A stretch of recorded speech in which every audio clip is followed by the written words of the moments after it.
Please welcome to the stage the creator of the Game Awards, Geoff Keighley.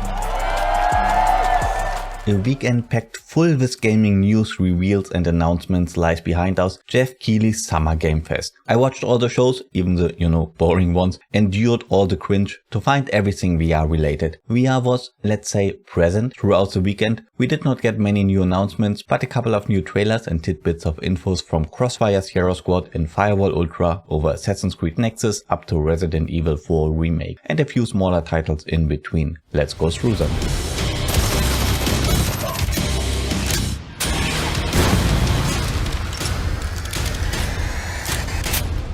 The main event on Thursday had a new trailer for Crossfire Sierra Squad ready for us. A very well made trailer. Smilegate is putting in some serious marketing funds. It looks fun, nothing special but fun, and it has an incredible production value that is something we don't see often in VR games. They did show an August release window here, but the biggest announcement actually was a bit hidden at the end of the trailer here in the lower right corner. Previously the game was only announced for the PSVR 2, so everybody expected this to be an exclusive. No, it's not. The game is coming to Steam. We don't know yet if there will be crossplay. We don't know anything about monetization yet, but it is coming in August, bar any delays, to the PSVR 2 and to PCVR on Steam. The next glimpse at a VR title was at the Wholesome Direct Indie Showcase on Saturday. This is Sushi VR, where you play as a customer of a struggling sushi bar. Your task is to coerce potential customers to go eat at the sushi bar by doing menial labor for them. Looks wholesome enough. Sushi VR is coming later this summer to all VR platforms. The Future Games Show aired directly after that, and they had a whole VR section with 5 titles for us to look at. Smash VRS is a VR reimagining of Sega's Cosmic Smash that originally released over 20 years ago for arcades and the Dreamcast. It's a mix of squash and breakout. Unlike the original game, this VR version will also have several multiplayer modes, co-op and PvP. Smash VRS is coming this month, June 23rd, only to the PSVR 2. Next we saw a new glimpse of Madison VR. Well, not really, as the trailer did not show any gameplay. Madison is a horror game that released about a year ago to critical acclaim. The game sits at a 90% very positive on Steam. There's no combat, it's more of a horror puzzle game. You will have to make use of your Polaroid camera to find solutions to the increasingly complex mysteries. A VR port was revealed in January, and while this is a new trailer, there's actually no new information about the game whatsoever. There are a ton of these haunted house walking horror games that always feel a bit clunky to play. You have to click and drag your mouse to open doors and drawers. You usually can pick up, inspect and rotate items. You know the kind of game I mean. That is a genre that seems to be tailor-made for VR. This kind of world interaction feels so much better in VR, not to mention the increased horror effect you have when the real world is blotted out completely. It's surprising to me that not more of these games have been ported to VR already, so I'm all for it. There's no release window yet, but we know that Madison VR will come to Steam and to the PSVR 2 when it's ready, hopefully. VR Skater is a motion-controlled skateboarding game living somewhere between arcade and simulation. The game is in early access on Steam since 2021 with a very positive user rating. The announcement here at the Future Game Show was a release on the PSVR 2 and PICO devices this year. A little bit surprising to see a game announced for the PICO but not the Quest.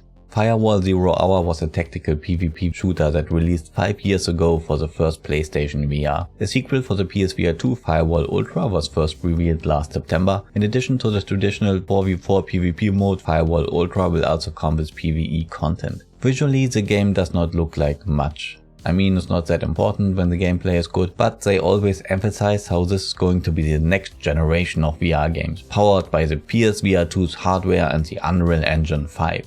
I hate to be the guy, but it really doesn't show. Apparently they did some pretty clever things with eye tracking though, and that might be worth checking out. This little section at the Future Game Show did not reveal new gameplay, it did not give any new information, it was pretty pointless to be honest, but at least it was presented by Frank, who looks like he just escaped from an insane asylum. I think that was funny. Firewall Ultra is set to release somewhere this year, only for the PSVR 2. The last VR entry at the Future Game Show was a very short reveal of a Wallace and Gromit VR game. Absolutely no clue what kind of game this is going to be, but it's coming to the Quest 2 soon. Fast forward to Ubisoft. That we would get some first glimpse of the upcoming Assassin's Creed VR game at the Ubisoft Forward event was teased in the recent MetaQuest gaming showcase, and yeah, here we are. So where to start? You will play as 3 iconic characters from the Assassin's Creed franchise. Ezio, Cassandra and Connor, with new original stories for each of them. The game will thus cover 3 completely different settings, from ancient Sparta over the Italian Renaissance up to colonial America. It will have what they call open maps, so the play spaces are probably not going to be huge, but they are completely open and free for you to explore. There will be a big emphasis on parkour, as it should be for an Assassin's Creed game. Look, this all sounds pretty cool, but to be completely honest with you, I have a bad feeling about this one. It's just a gut feeling that tells me that there's something off here. I was wrong about things like that before, so don't take my word for it, but this is why I'm skeptical. First, all of this is a purely CG trailer. It's CG that is supposed to look like gameplay, which I always find to be a bit disingenuous, especially as the game is, so far, only announced for the Quest. This thing has to run on the Quest too. It's not going to look like this, not even remotely. Then there's the fact that the game is made for the Quest in the first place. I mean, I get it. But in my opinion, it's an answer to the wrong question. It's an answer to the question, how can we squeeze the most money out of an Assassin's Creed VR game? And it's not an answer to the question, how can we make the best possible VR experience within the Assassin's Creed franchise? Well, we will have to wait and see. I'd love for them to prove me wrong. Assassin's Creed Nexus is announced to release this holiday season only for the Quest 2, 3 and Pro. Finally, we got a small section about the Resident Evil 4 Remake VR mode in the Capcom showcase. No new gameplay was shown here, but they confirmed that the whole story can be played in VR and once again confirmed that this will be free DLC, which is incredible. Resident Evil 4 is for many not only one of the best remakes ever made, but one of the best video games, full stop. I'm really excited for this one and I don't even have a PSVR 2. We just talked about getting one like 2 days ago. We do have a PS5 now, which is half the investments out of the way, but I was like, I'm not going to use it, am I? I will probably play through Call of the Mountain in one sitting and then maybe Resident Evil Village and then what? Synapse maybe? Sure. But is that worth 600 bucks?